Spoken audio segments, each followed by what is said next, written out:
So I was thinking about this the other day. If I lost everything tomorrow and had to rebuild from scratch, what would I actually do? And not just the theoretical stuff that you read in books from 1982, but what would actually work right now in 2025? And the more I thought about it, the more I realized that most people are doing this completely backwards. Here's what we're going to cover. First, I'm going to explain why keeping all your money in a savings account is basically setting it on fire slowly. Then I'm going to show you the 3 things I would buy immediately and why most people get this wrong. We're also going to talk about when you should actually start. And hint, it's not when you think. I'm going to literally show you how to make your first purchase so you're not just sitting there confused. And then I'm going to give you a few rules that matter so you don't blow yourself up like most beginners do. All right, so let's start with the brutal truth about savings accounts. You know that one friend who's proud that they got 50 grand sitting in their Bank of America savings account earning 0.01%? They think that they're being responsible. Meanwhile, inflation is running at what? 3, 4, 5, 6, sometimes even 9%. They're literally getting poorer every year and they don't even know it. I'm going to give you a real example. My mortgage on my first house was $1,700 per month back in 2015. Now, the exact same house today, it rents for $2,800. Now, did the house double in size? No.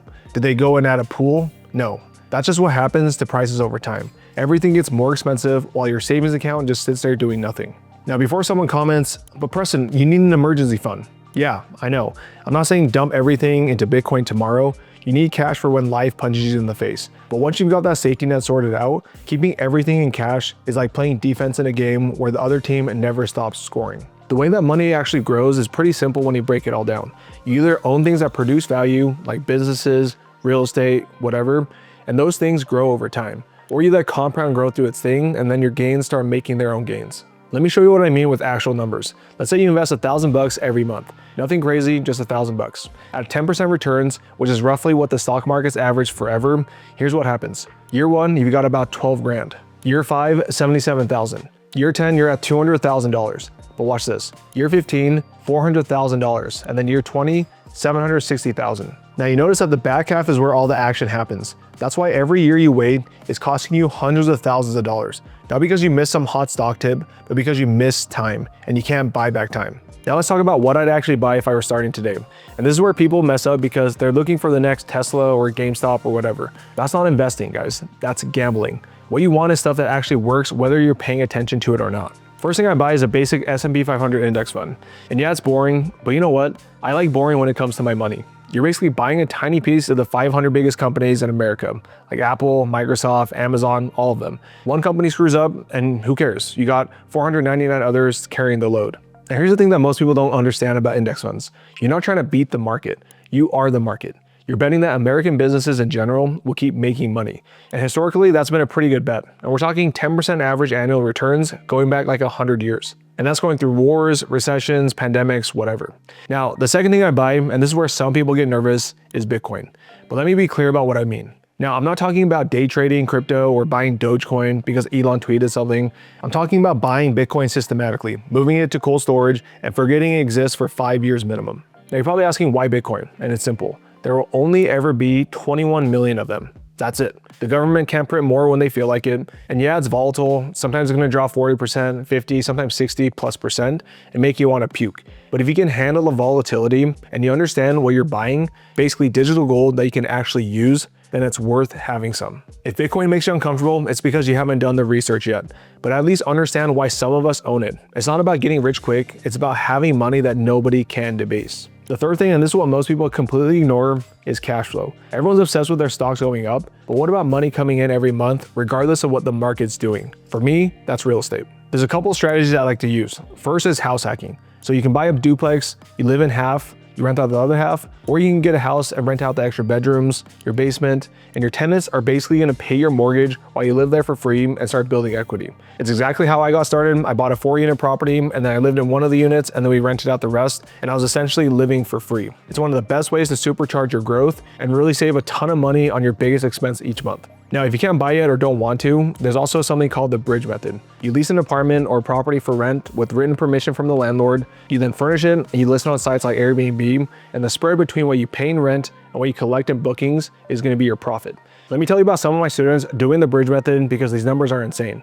Dustin hit $56,000 in profit in a single month from his 7 properties. We have Rob, who's consistently doing over $10,000 per month, and we have Kirk, who made $200,000 in his first 6 months. Now, obviously, I'm not guaranteeing that you're going to hit these numbers These guys had a proper guidance and picked good markets, but it shows you what's possible with this model. And quick pause here, I'm actually gonna be doing a live masterclass this week where I'm gonna deep dive on all this stuff. We're gonna cover how to legally save $30,000 or more in taxes, how to structure these investments the right way, and also how to analyze cash flowing deals so you don't ever get burned. We're gonna hang out for a couple hours. It's live. You can also ask me questions. It's not some pre-recorded thing. The link is in the description. We also cap attendance so I can actually answer your questions, so make sure that you grab your spot. Let's say you want some actual percentages to think about. If I'm starting from zero, here's what I do. First, I would put about 50% into index funds because that's my stable, boring base. And then I would put a minimum of 25% into Bitcoin because I believe in the technology long-term. And then I would put another 25% towards real estate, either saving for a down payment or doing arbitrage. But here's the key. Those are my percentages based on what I can sleep with. If you have more time, then maybe your Bitcoin allocation is going to be higher. If real estate seems too complicated or you don't have the time, then put more into index funds. The exact percentages matter way less than having a plan that you actually stick to. Now, when should you actually start investing? Everyone thinks that you need to wait until you have a ton of money, but you don't. You can literally start with 50 bucks. But there are two things you absolutely need to handle first or you're going to have a bad time. First is credit card debt. If you're paying 24% on a credit card, paying that off is the best investment you're ever gonna make. I mean, think about it. The stock market returns 10% on average. Your credit card charges you 24%. You're automatically losing a 14% there. So it's like trying to run a marathon with a backpack full of rocks. Let's use some real numbers. Let's say you owe $10,000 at 24%. That's $2,400 per year just in interest. Now, 200 bucks every month just to stay where you are. Now, if you pay that off, you just gave yourself a $200 raise with zero risk. Do that before you buy a single stock. The second thing you need is an emergency fund. And I know it's super boring, but here's what happens with that one. Let's say your car breaks down and you need $2 grand for repairs. Where's that money gonna come from? Your credit card? Now you're back into debt. Or let's say you have to sell your investments. Now you're selling at probably the worst time. Build a buffer first, 3 months of expenses minimum, and 6 if you can. Next, you want to put it into a high yield savings account getting 4 or 5%. And yeah, that's still losing to inflation, but that's money not there to make you rich. It's there to help you from making stupid decisions when life happens. Once you've got those two things handled, here's how much to invest. Whatever you won't need for at least 3 years, preferably 5 or more. If you're saving for a house next year, that money stays in savings, but everything else, get it working. And the amount doesn't matter as much as just being consistent. 50 bucks every week beats 500 bucks once and then nothing. The habit is what matters. Make it automatic so you don't have to think about it. Let me show you exactly how to set this up. We're gonna do a quick walkthrough of buying your first index fund so you can see that there's no magic to it. All right, so you're in your brokerage account. Let's say it's Vanguard, Fidelity, Schwab, whatever. First thing, you need money in there. Find the transfer or deposit button and then link your bank account, and it takes a couple days to verify. Once your money's in, look for the trade or buy button. Type in VOO, VTI, or SPY. These are S&P 500 funds. Now here's the key. Don't just buy once. Look for a recurring investment or automatic investing. You want to set it up every week, every 2 weeks, whatever matches whenever you get paid. And the amount, whatever you decide you can stick with. Let's say that's 100 bucks, 500, it doesn't matter.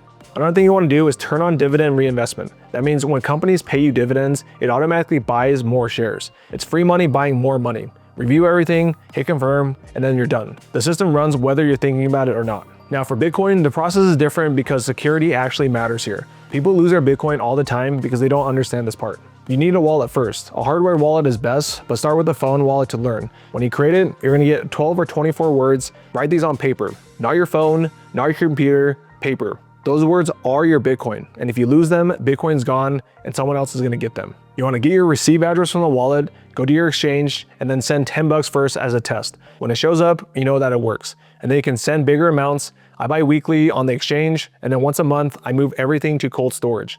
Never leave large amounts on an exchange. All right, let's talk about real estate cash flow because this is where the actual money is. Everyone's worried about appreciation, but cash flow is what lets you quit your job. Now, before we get into that, the math has to work. If you're barely breaking even or losing money, hoping for appreciation, you're doing it wrong. Revenue minus all your costs need to leave you profit, period. If it doesn't, either fix the operation or find a different deal. Now, here's the stuff that will keep you from screwing this all up. First, stop checking your portfolio every day. The market went down 3%. So what? You're not selling for 10 years. Daily movements are just noise designed to make you do something stupid. Second, automate everything. The second you have to decide each week whether to invest, you've already lost. Set it up once and let it run. You're gonna buy at highs, you're gonna buy at lows, it doesn't matter. The average is what counts. Third, only sell for reasons you decided before you bought. Like buying a house, starting a business, rebalancing your portfolio, not because some guy in a suit on TV said something scary, and not because your uncle thinks a crash is coming. Real reasons only. Fourth one, this is huge, protect your sleep. If your portfolio keeps you up at night, you're too aggressive. And I don't care if your buddy's all in on Tesla calls, if you can't sleep, then dial it back. The best investment strategy is the one you won't abandon when everything turns red. Fifth, track everything. Every purchase, every rental income, every expense. You can't optimize what you don't measure. Plus, when tax time comes, you're actually gonna know what you're doing instead of just scrambling. Let me hit some common questions real quick. What if the market crashes right after I start? Then perfect, everything's on sale. Keep buying. Should I wait for a crash? No, because people have been calling for a crash since 2016 and missed a 100% run up. Time in the market beats time in the market. What about picking individual stocks? Sure, if you want a part-time job reading financial reports, then go ahead. Keep your core in index funds. And if you want to gamble on individual companies, then keep it under 10% of your portfolio. Can I do this with just a regular job? Yes, absolutely. I started this while working a W-2. The tax benefits actually help more when you have a W-2 income to offset. You can use real estate depreciation and other tax strategies to offset even more. We're going to cover all that in the masterclass. And look, here's the reality. In 5 years, you're either going to be 5 years older with the same bank account or 5 years older with assets, cash flow, and options. The difference isn't some secret strategy, it's just starting and not stopping. The math is super simple. $1,000 a month at 10% for 20 years is $760,000. Start 10 years later, it's only $200,000. That 10-year delay is going to cost you over $500,000. And it's not because you missed Bitcoin or Tesla or whatever, just because you missed time. So here's what you're going to do this week. Pick one thing, open the investment account, set up your first automatic purchase, buy $50 of Bitcoin and move it to a wallet. Research one rental property or arbitrage opportunity and just pick one and do it. Taking action is what's going to actually move the needle. And drop a comment, I'm actually curious where you're starting with, whether that's index funds, Bitcoin, or real estate. And if this actually helped you see through all the complicated BS out there, share it with someone who needs to hear it. Make sure you sign up for the free masterclass this week. The link is in the description. Stop overthinking this and just start.